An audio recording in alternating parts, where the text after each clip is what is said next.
नमस्कार, आप देख रहे हैं हल्ला बोल टीवी। मैं हूं अली।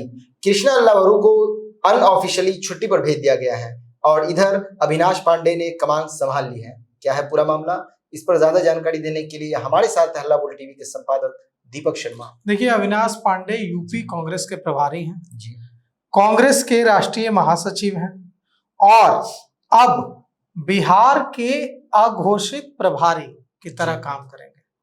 वे आ गए हैं बिहार। उन्होंने कांग्रेस ऑफिस, कांग्रेस सदाकत आश्रम में प्रेस कॉन्फ्रेंस कर दी है और अब सारा कामकाज प्रभारी की हैसियत से, बिहार कांग्रेस के इंचार्ज की हैसियत से सारा कुछ वही देखेंगे। इससे पहले कृष्णा अल्लावरू को हटाया गया था यूथ कांग्रेस के नेशनल प्रभारी के पद से। पहले इससे साफ पता चलता है कि कांग्रेस आलाकमान कृष्णा अल्लावरू से कितना नाराज हो चुका है और बिहार में कितनी बुरी तरह से फेल हो गए हैं कृष्णा अल्लावरू।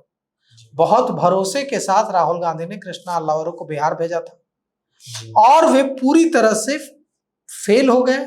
महागठबंधन एकदम टूटने के कगार पर पहुंच गया। कांग्रेस सीटों के नेगोशिएशन में नुकसान उठाई है।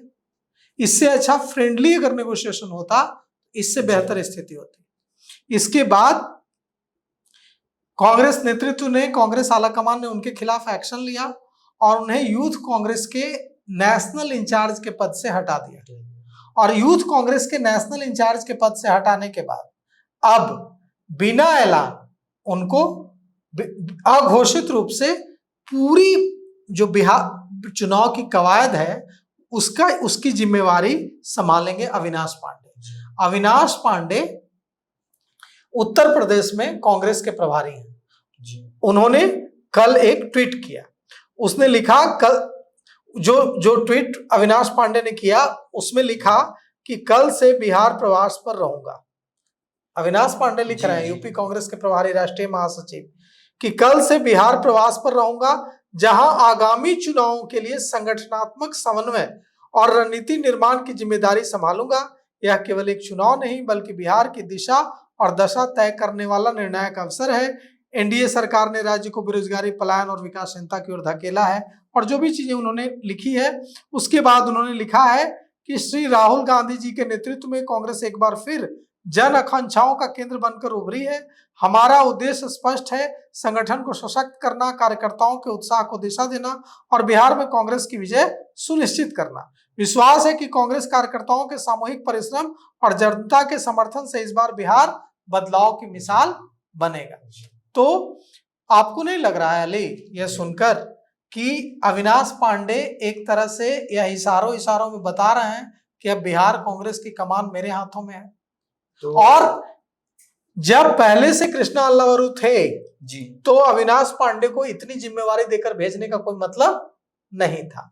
इससे एकदम साफ है कि अविनाश पांडे अब बिहार कांग्रेस की कमान प्रभारी के रूप में संभालेंगे और कृष्णा अल्लावरू की अघोषित रूप से छुट्टी हो चुकी है। अब देखिए, बिहार कांग्रेस के पूर्व प्रवक्ता जी आनंद माधव ने भी एक ट्वीट किया है और ट्वीट करके उन्होंने प्रभारी और कांग्रेस का जो बिहार का नेतृत्व है उससे माफी मांगने को कहा।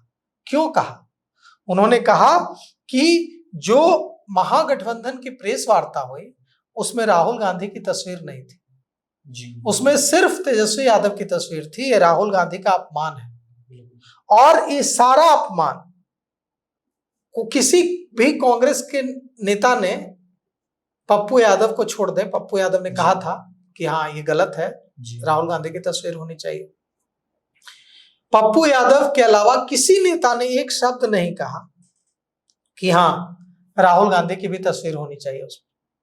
अब देखिए, अविनाश पांडे आ गए हैं और अविनाश पांडे ने लिखा है कि अब वो बिहार चुनाव को, पूरे बिहार चुनाव में कांग्रेस को देखेंगे और यहाँ के संगठन और रणनीति की जिम्मेवारी और संगठनात्मक समन्वय की जिम्मेवारी संभालेंगे।